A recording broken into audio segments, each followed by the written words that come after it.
What is up, maniacs, and welcome to episode 13 of Broadened Horizon, the first episode for MMA Mania. Thanks so much for tuning in and checking things out. I am your host, Drake Riggs, and if this is your first time seeing the show, what it is an interview podcast type show thing, whatever you want to call it, where we catch up and chat with all your favorite RIZIN/Japanese fighters and personalities in the world of MMA in English. The show also has audio versions which come in Japanese as well as English, thanks to the great help of the one and only Shingo Kashiwagi. So, for lucky number 13, we'll kick things off with one of Japan's finest flyweights, Shizuka Sugiyama, who gets set to return to action as part of the Deep Jewels Flyweight Tournament, which begins at Deep Jewels 36 on March 12th. Then it's on to the submission wizard himself, Kleber Koike. The Bonsai Jiu-Jitsu product takes on Ulka Sasaki on February 23rd in the main event of RIZIN Trigger 2nd. We typically like to do the shows around the events, so that's when you can expect to see them, you guys. Hope you enjoy, and thanks again for tuning in. Well, hey Shizuka, how are you doing? It's funny that seeing you again. Last time we caught up was right after your birthday, and it's right after your birthday again, so happy birthday. What did you do to celebrate? Hey, thank you. I'm good. 誕生日は普通に過ご I して didn't ます。 do anything special. たくさんの人がメ I ッセ spent ー my ジをくれ birthday たり just like a プレゼント regular くれま day, した。 but I did receive a lot of birthday messages, and I've received a lot of gifts for my birthday. That's good to hear. And I mean, as you have more and more birthdays, they get kind of you don't want to have them anymore, right? Yeah, そんなことはないです。 Yeah, But- that's hi. Always my birthday is in my like cutting weight の時期だから、if I retire, I'm gonna なんかもっと楽しむ日を楽しみにしています。もっとたくさん食べたりする。 So usually, my birthday is usually when I'm cutting weight. So after I retire, I would like to fully enjoy my birthdays. I By know. enjoying the food and pigging out and stuff.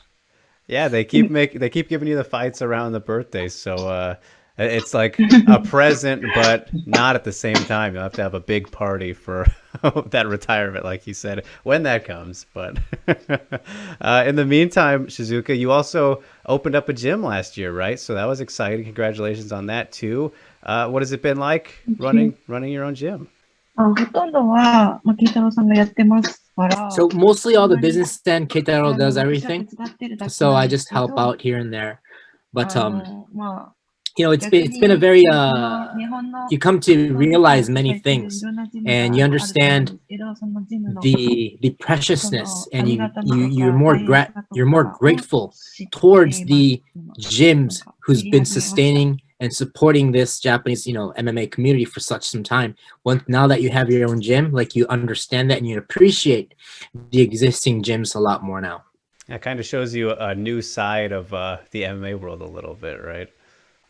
まあ、そんな大きな話ではないんですけど、でもやっぱ Yeah, so り、it's not like what I'm looking at and what I'm experiencing is something not at that magnitude. It's just something small, something what I can do. But just you realize that just by one new gym opening up in an area, it introduces the sport to that much more people, and it gives more people the experience and exposure and opportunity to enjoy our sport. So I think it's a very small thing that we can contribute to the industry, but I'm very glad that we did it, and we see that it's opening doors for many new people, and that's something that's very satisfying. Yeah, I can imagine. That's definitely a very cool thing to be able to say that you have done now and will continue to do. So did kind of it take up all of your time last year in terms of trying to get another fight, because you only had the one fight in February last year, or was it just kind of how things played out. はい。どちらもです。It's a bit of both. All right, makes sense. And I saw that you got to meet the legendary boxer Yoko Gushiken recently, as he's in one of your YouTube videos. What was it like meeting him?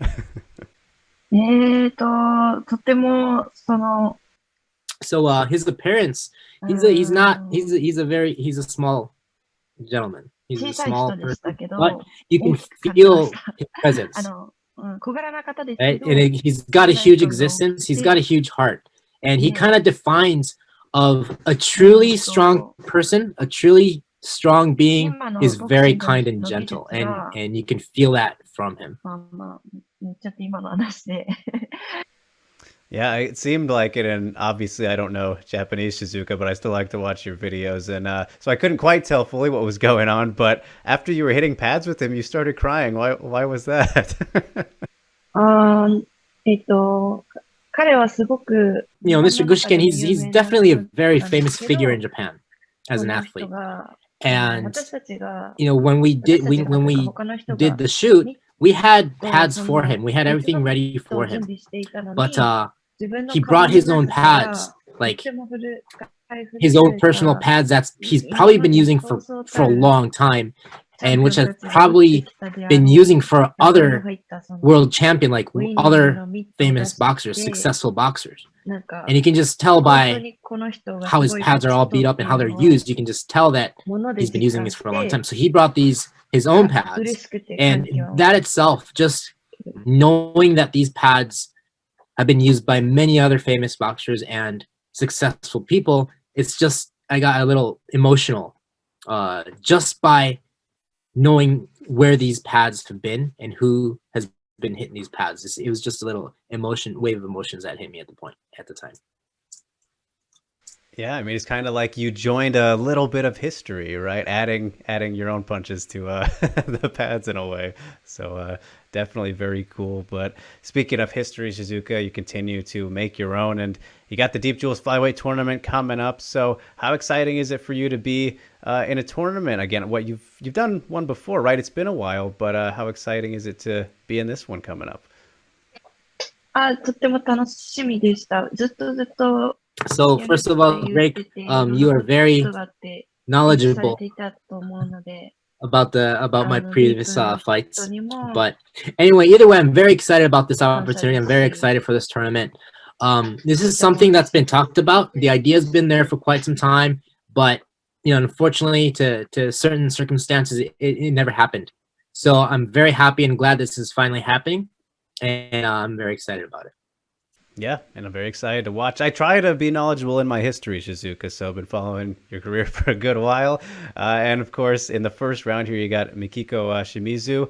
Just what do you think about this matchup? Is it one that you like for the first round? Because I know you got to work your way to fighting multiple times in one night, right? So just what do you think of this as your first fight?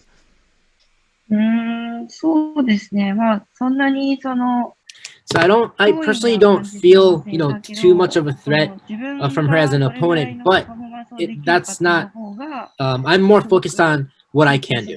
I'm more focused on my performance and see what I can do. So, this fight is just one fight for now, but I do plan on fighting 2 more times in this tournament. So, this is just a beginning, and I have my eyes on the future, but I need to focus on this fight first. そういう展望を持って臨む試合であります。 Absolutely, and you're one of the most experienced people in the tournament. So do you think that kind of makes you the favorite to win the whole thing? It's a very good thing to have behind you, is all the experience you have. もちろんそうだと思います。 Yeah, so I think experience definitely helps. It's definitely a factor. But more so, I have to focus and think about how to beat Rin Nakai, because she is definitely another one in this tournament who has that experience. Yeah, she definitely does, and I was just going to mention that because I follow plenty of Japanese MMA fans on Twitter, Shizuka, and they kind of will mention things to me sometimes about what's going on if I can't necessarily understand it. And it seemed to point out that maybe, there might be some bad blood, between you and Rin, or maybe it's one direction over the other. But is there maybe some dislike there, or hope that you guys do get to fight at some point? 選手同士は全く Me personally, my take is that, me and her as a fighter individual, we have nothing going on in between us. This is my take.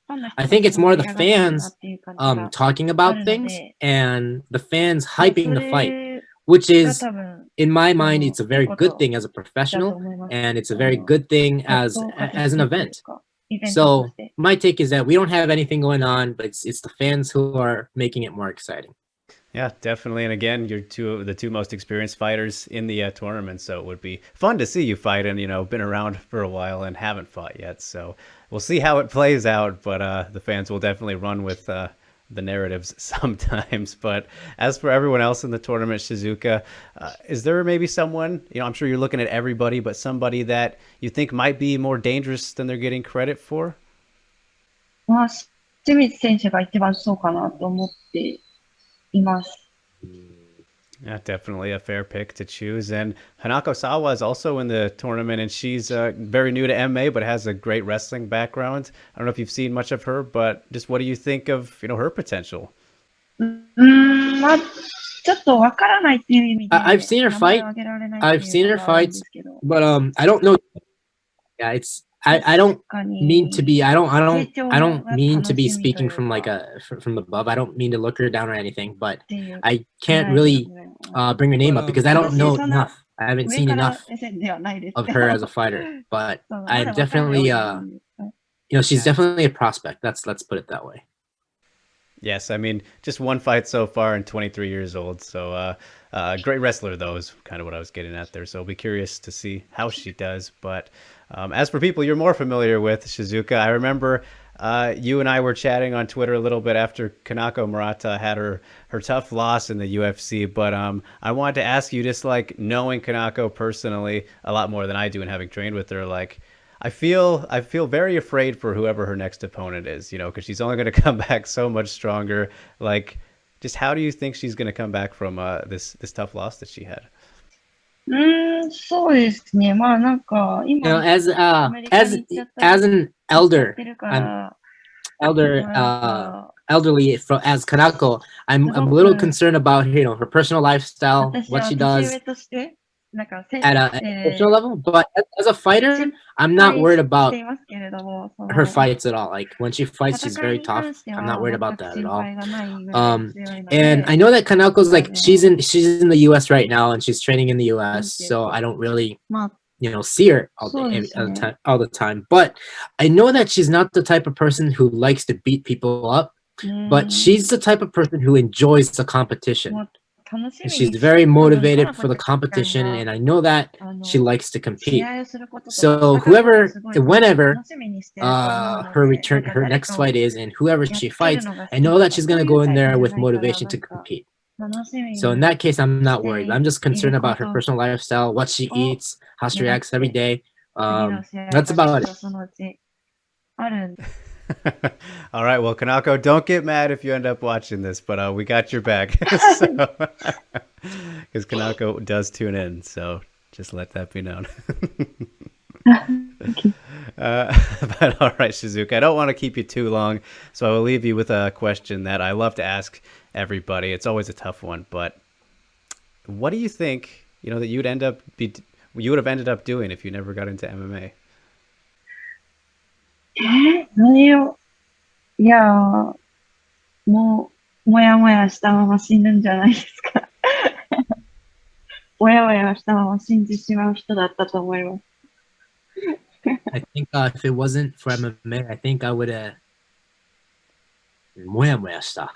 自分の生かし方を知らないまま、楽しみを知らないまま死ぬ人。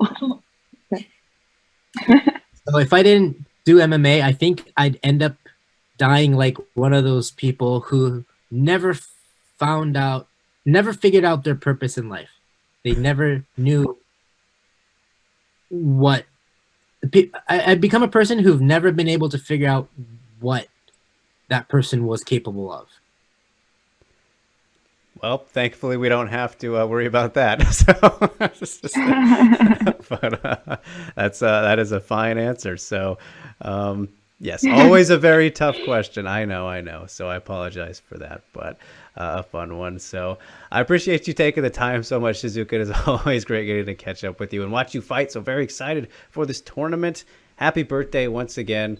Hope you get to enjoy plenty of food in celebration of the first victory in the tournament. But yeah, just thank you so much, and hope you take care and rest up until then. But real quick, also, did you get a haircut, Shizuka? I can't tell if you got the ponytail or if you got a new hairdo going on here. Okay, there it is. Thank you, Derek. Yes, of course, Bye-bye. Shizuka. See you. Next up, it's Kleber Koike. All right, Kleber, great to see you, man. It's been a while. How you doing? 久しぶりかな。 Yes, but Drake, it's been a while. Good to see you. 私はすごい元気な You know, I feel good. I feel strong. We're 緊 right. 張けどでももう元気 It's fight week. I'm getting ready for the fight. But I'm a bit nervous, but I feel strong.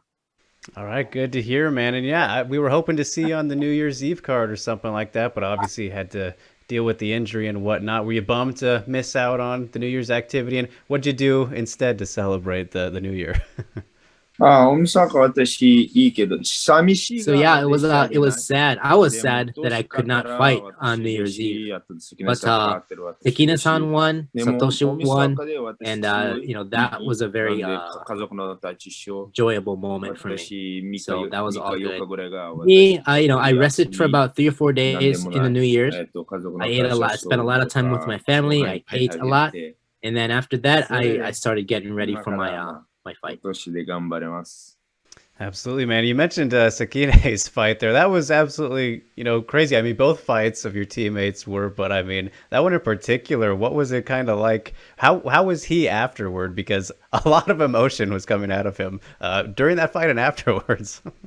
まあ、関根さん最初でいいの人であんまり若く It's ない。very hard もうすぐ to 50 tell 歳から。 from his looks でも彼 and が how he appears. もうかっこだけ。 But Sekine-san's a super nice guy, and he's a sweetheart.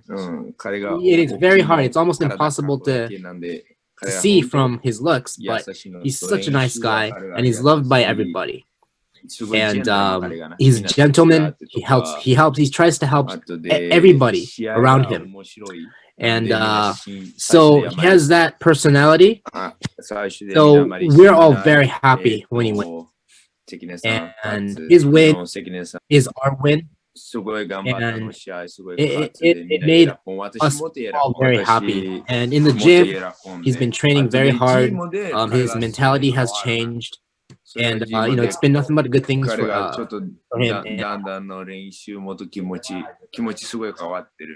That was definitely a very great moment, you know, for him and just the New Year's Eve show in general. So that was very fun to watch.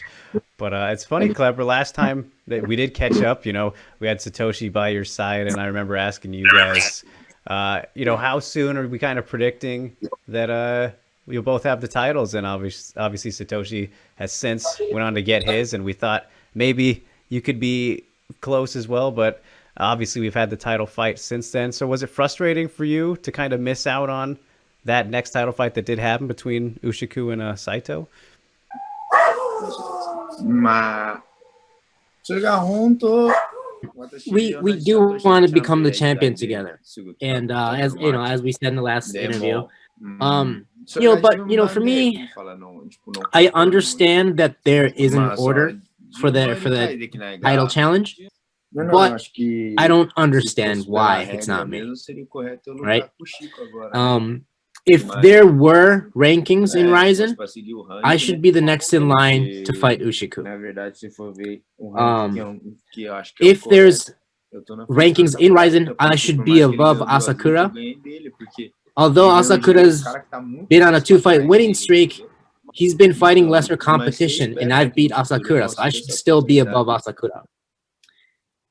And but with all that said, I'm gonna wait. I'm still waiting for the opportunity. And as we said in our last interview, Satoshi and we will both be champions at the same time. It's just a matter of time. Yeah, don't disagree with you there, man. So looking forward to when you can get that opportunity. But as for Ushiku, were you impressed by his performance in that one, or was it just kind of like, what'd you make of it? My reaction was like anybody else. It was a big surprise to me. Not saying that Ushiku is a pushover. No, he's a legitimate fighter. He's a tough guy. He's the current deep champion. But I think Saika was definitely had the advantage in that fight. He was winning that fight. But it's a 50-50 chance for anything, any fight. It's MMA. And the fight ended with a cut, and congrats to Ushiku. But my initial reaction was it was just a big surprise. Yeah, definitely an upset victory for him, but did what he had to do out there, and so we'll see what comes next for him, as we hope it is you, of course. But as for you, Kleber, obviously got the fight coming up with Ulka Sasaki at RIZIN Trigger. You're back in the cage, man. Is that something you're excited for? Yeah, it's been a while since I fought in the cage, but I'm actually very excited because I can be more aggressive in the cage. So I'm very excited about fighting in the cage. Yeah, and do you kind of prefer the cage? I mean, obviously you're able to do both and very well in each environment, but do you have a preference in which one you prefer, ring or the cage? I think I prefer the cage more because I'm a heavy grappler, and then in the cage you can continue to keep pressure and you can continue to be aggressive on the ground, while in a ring it sometimes gives your opponents the way to run away. It creates more space. Sometimes they stop you and put you back in the middle. So as a grappler, I think the cage delivers more consistency on the ground game. And you don't have to worry about taking someone down and falling out of the ring either, right?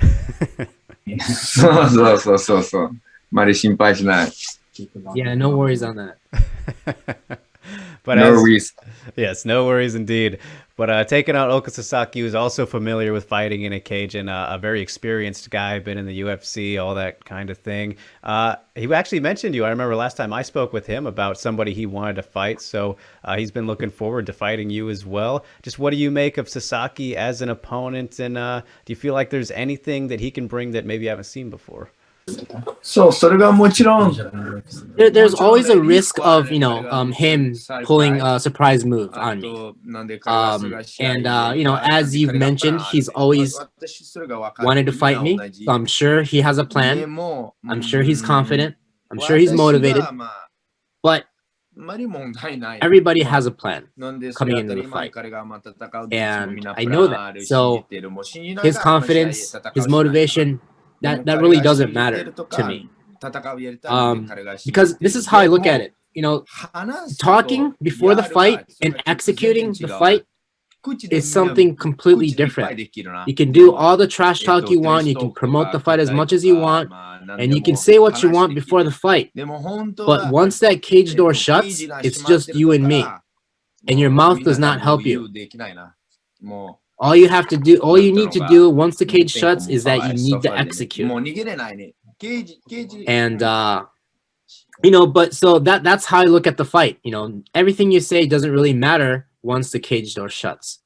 And how I look at the fight, there's always a 50-50 chance in every fight. It's a fight.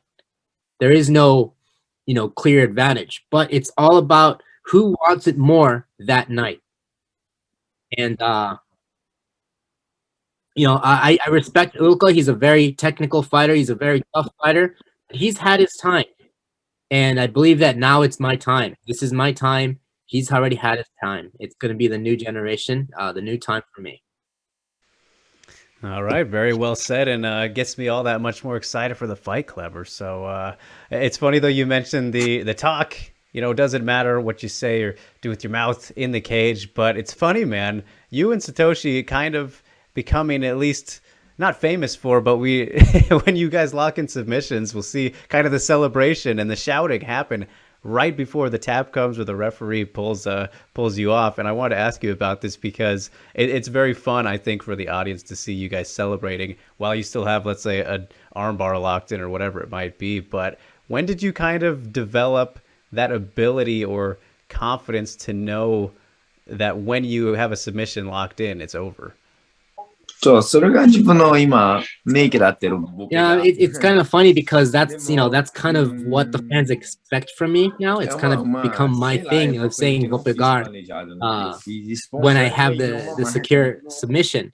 It's something that hasn't been thought out. I didn't even think about it. It's never been thought out, but that word just kind of popped out naturally, because I think it's because I'm very confident in my submission skills, and I'm very confident in my. I know exactly when it's set. Like, so I think it just came out naturally. Like I got this. It's in. So now it's funny because it's kind of become my trademark, and I think it's very exciting. Yeah, it is definitely always fun to see. And I mean, we kind of assume when you get a submission, you can kind of see when it's over anyway. But that exclamation point is always very fun to see. É que, na verdade, no mundo das artes marciais... as a professional athlete, I don't think I should be doing it. It's that kind of performance is kind of professional in my mind. But as a business point of view, fans like it, and kind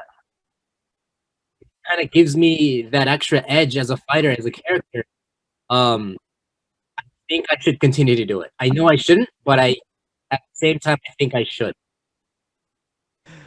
Well, I mean, hey, like you said, it's just natural. So it just comes out when that moment is there. Can't do anything about it, I guess. But yes, I understand the conflict. But that makes me think about just kind of, the entire career, Kleber, because obviously it's something we've seen more and more specifically in RIZIN. At least I can't recall you doing it in KSW or anything like that. But a tough question for you, but I'm curious. You've had some great moments so far in your career, of course, and hoping for more. But when it comes to the win you're most proud of in your career at the moment, which one would you say that was?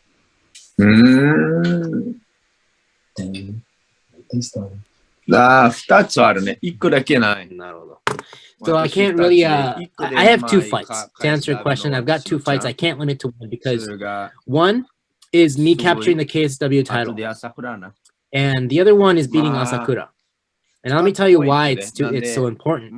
Because winning the KSW title means that I became the European champion, and it's a significant accomplishment for me, and that was a very important win.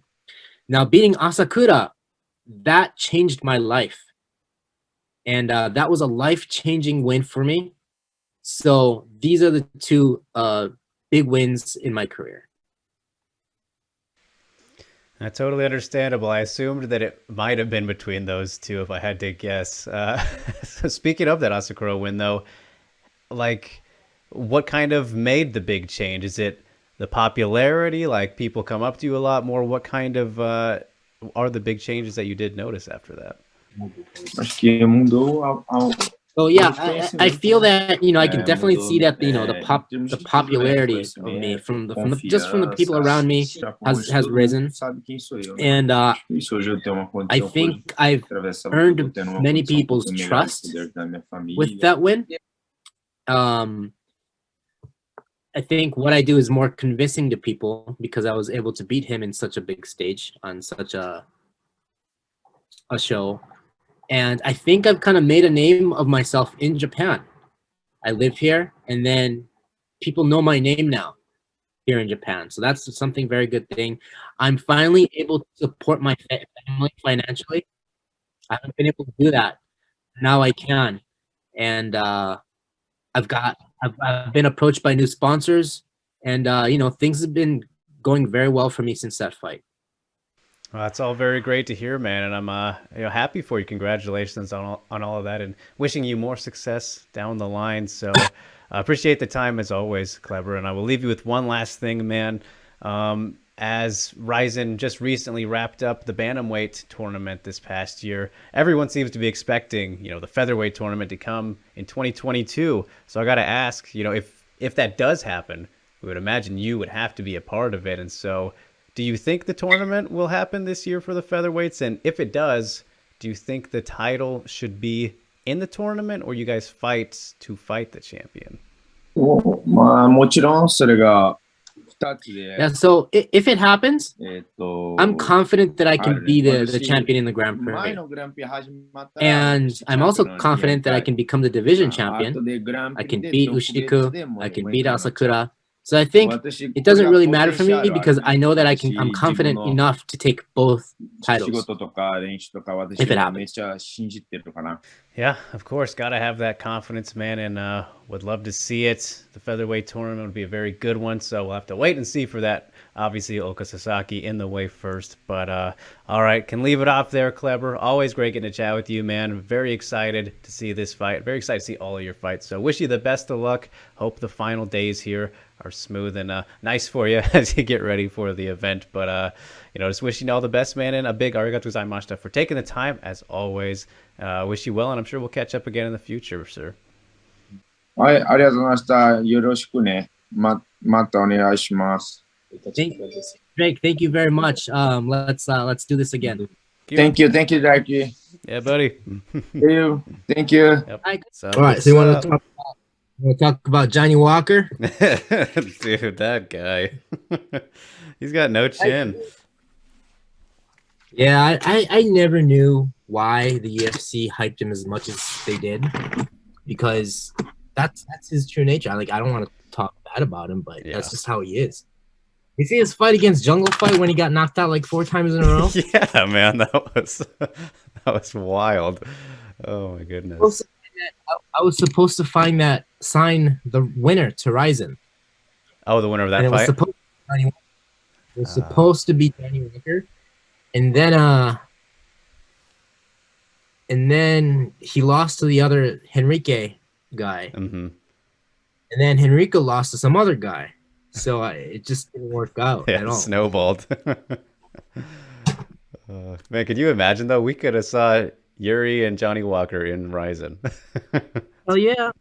Dude, there's so many guys I talked to. I was talking to Kutelaba, Ion Kutelaba, Alexander Rakic. Oh, wow. Like, all those guys, like, after the 2015 initial Grand Prix, the next year was a heavyweight, 100-kilo Grand Prix, right? With Mirko and Baruto. Well, it was an open weight tournament, but right.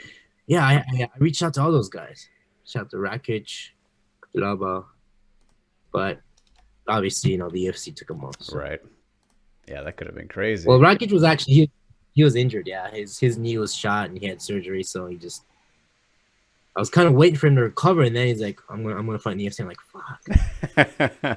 Like, so much for that.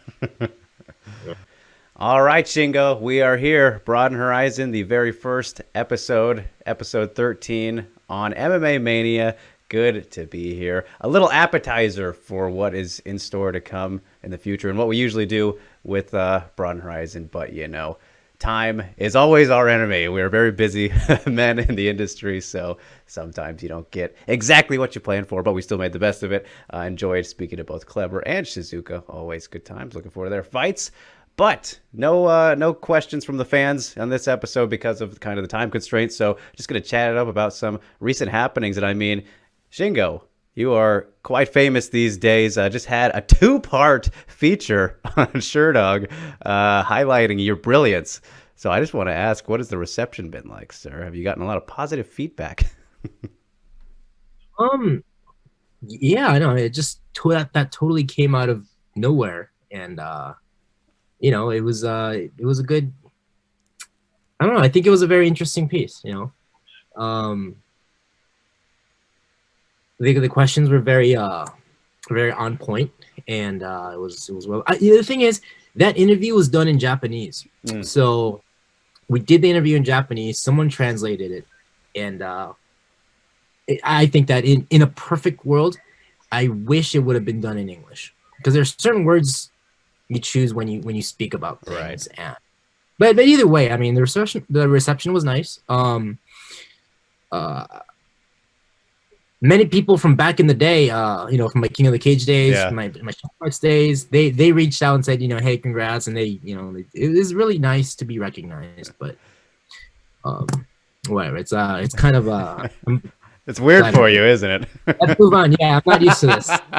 I had to put you on the spot a little bit there, man. So. Yeah, for me, it's being in the back of the scene, behind the scenes, is something that's so much more easier. Yeah. In terms of working and negotiating, you sneak around behind the scenes and get things done. Like once you get some attention, it's just I'm not used to it at all, and I don't like it. So, well, I appreciate you. Yeah, I appreciate you letting me bring you out of the light for these the last year and a half or however long we've been doing this now. But yeah, that was definitely a good piece. Shout out to Sharubi, I believe is his Twitter handle. Yep. He's white. Okay, all right, very cool. So yeah, check that out if you guys haven't yet over on SureDog. So give them a plug, because why not? So Shingo, as for topics, I mean, this is something that is going to be a reoccurring thing, I think, until it's gone. But I got to get an update on kind of the restrictions in Japan, because I saw the other day, at least from what I remember, it was the quarantine period is going to be reduced to 3 days or something. Like, it looks a lot better. What's the status kind of with all that stuff? So first, the Japanese government is still not allowing any tourists. Right. So you need a legitimate reason, a legitimate visa to enter the country. Obviously, fighters are going to get visas. Corners are going to get visas. They're going to have a legitimate reason to enter the country, so that's no problem. But you just can't hop on a plane and say, "Hey, I'm an American. I'm here without a visa. I'm here to do some sightseeing." They still won't allow that. Mm-hmm. The quarantine has been reduced to 3 or 7 days, depending on where you come from. So let's say for the States, I think for the US, there are 7 states that are required 7-day quarantines. I think it's California, Texas, Florida, Illinois, the obvious New York. ones. Yeah, the obvious ones. And Hawaii, there's 7 states. When you fly from those states, or when you reside, or if you come from that area, you're going to have to do a 7-day quarantine. Or maybe a 6 or 7, I'm not sure. But if you fly from some elsewhere, you only have to do 3 days. And if you have your booster vaccine, it doesn't matter where you're from, you're automatically reduced to 3 days. Okay. So it doesn't matter where you come from. So with that being said, obviously there's there's regions in the states, there are states, certain states that are subject to 3 days or 7 days. But that's just so much better than 14 days or, a full on locked in a small Japanese hotel room. It makes things much more open, and it opens up a lot of options from us. And hopefully we can get international fighters fighting on our card maybe early as April or May.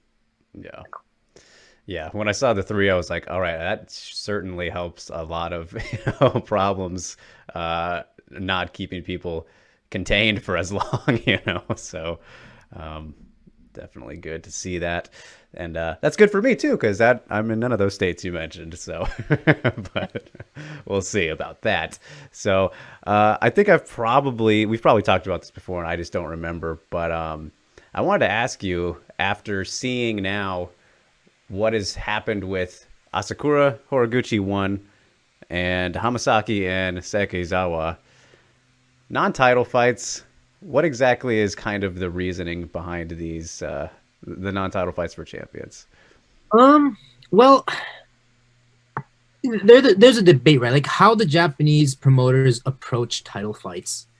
Like we're more like we have competition, right? It's a competition, but it's also a show, and a title fight needs that anticipation behind it. It needs that story of it becoming a title fight. So when Kai fought Horiguchi, there was no real story behind it. Like we had to make that fight happen. We had to make a main event.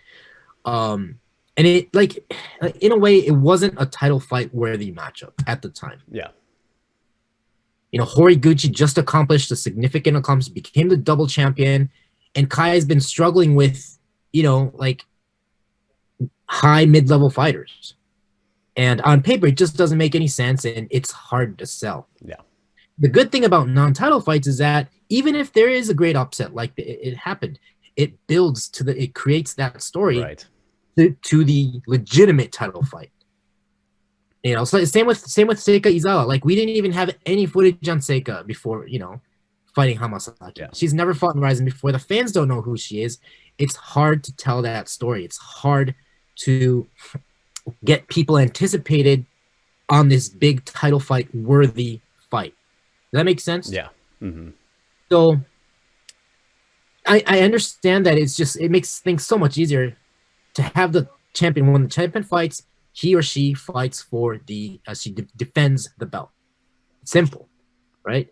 But Japanese people are sophisticated, and you know, we appreciate sophisticated things.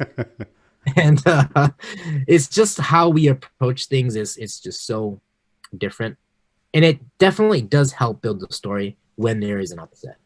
I mean, yeah. I mean, how excited are you for the rematch for Hamasaki and Izawa? Oh, don't even get me started. Right? Right? But if that was a title, yeah, Izawa, you know, she got her belt. Yeah, I'm not the right person to ask about that fight specifically, Shingo. But yes, hypothetically. You've been following her since day one. Yes. So, yeah. But anyways, that's the whole mindset behind title fights and non-title fights, and I'm sure people will agree and they will disagree, and that's fine. It's just how it is. Yeah. I mean, that was kind of always my assumption was you look at some of those fights. I mean, even the Ben Win fight, that wasn't for a title, right? With Horiguchi. I don't think he was a champion at the time. Oh yeah, that's true also. But what there was Kai and what's his name? I'm blanking on him. He's fighting he just fought Hagiwara. That was a non-title. Shoji. Oh, Shoji. Yes, Yeah. yeah. Sorry, Shoji. Yeah. Yeah, that was non-title.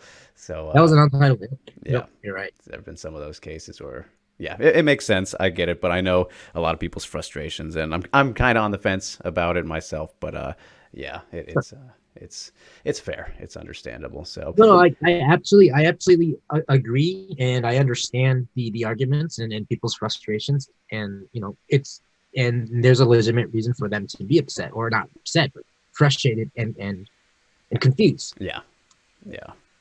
So, speaking of titles, though, Shingo, with Horiguchi still being the bantamweight champion, what is kind of the idea? You know, right when I saw that he was announced for the Bellator Grand Prix, I was like, oh well, shit, that sucks. He's probably not gonna go defend anytime soon. Then, so is there thought of an interim title or? I mean, the thing is, first, obviously, Horiguchi is going to prioritize the bantamweight tournament, right? And if he advances, that's awesome. Mm-hmm. It's great. If he doesn't, you know, then we can talk to Scott Coker about, okay, so he's out of the tournament. What if? How? And you know, that's when all the negotiations start. So it's not like we're waiting for him to lose. That's not the case. Right. You know? We want him to advance. We want him to be the winner.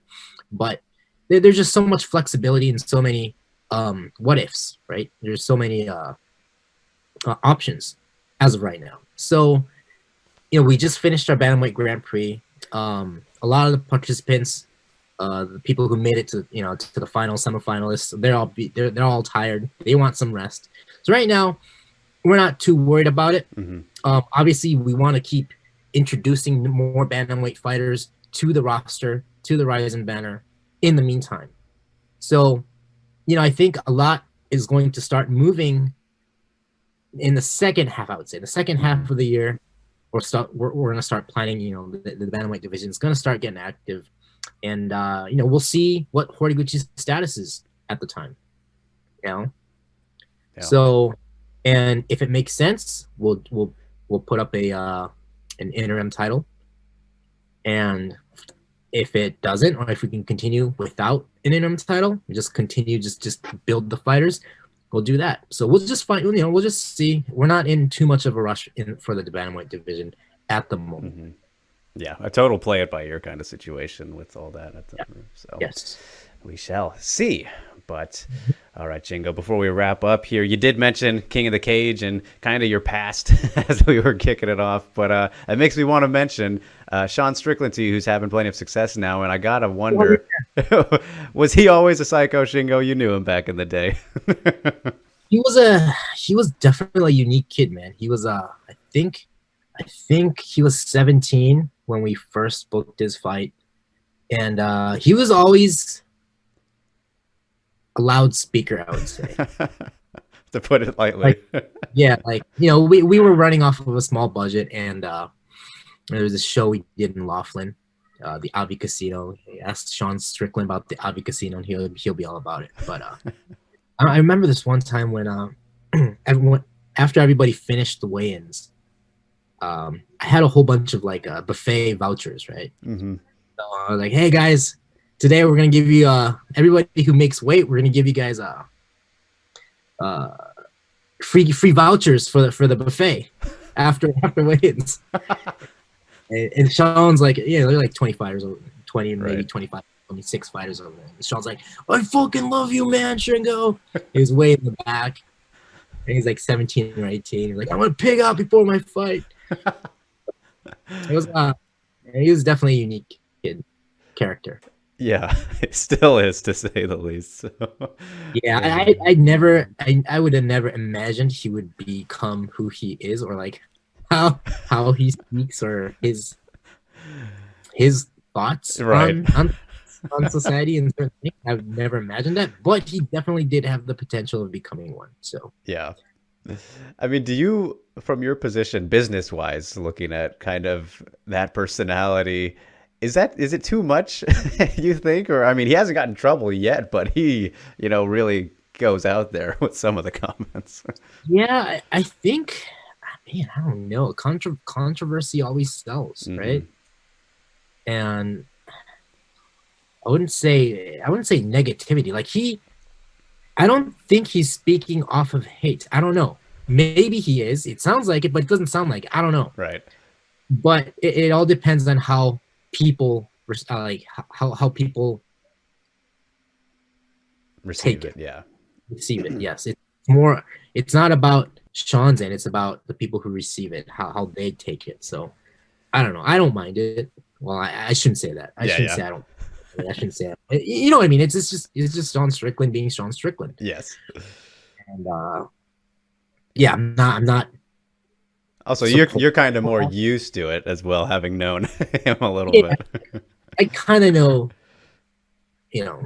And I mean, you've seen your fair share of characters anyways, so. Yes, and he's definitely one of a kind, for sure. Melvin Costa is somebody else. I was going to mention him, yes. I've dealt with Melvin Costa, so. Yeah, and I believe that story was on the Beyond the Horizon episode we did. If you guys want to check that one out, I think the Melvin Costa story is in there, which is a great one. It's a one of a kind for sure. Yeah, no doubt. But all right, we can leave it off there, Shingo. Another good one, another one in the books. Lucky number 13, kicking off Mania, as I said. So thank you, Maniacs, for tuning in. Hope you enjoyed this first installment of Broadened Horizon on Mania. Many more to come, of course. Rizin Trigger is this week on The Green Cage. The Green Cage, yep. On Thursday, right? The 17th. Help me out with the dates here, Shingo. No, it's the 23rd. It's the 23rd. Oh, I don't even know what day it is anymore. It's in like 3 days. Okay. Yes. At the time of recording. So, yes, Rise and Trigger 2nd. Landmark is on March 6th. That is also the second show there. Horizon 34 on March 20th. Oh, busy times. So we will be back at some point between those events. But until then, you guys, like, share, subscribe, do all that thing. Appreciate the support oh so much. And yeah, we will see you next time.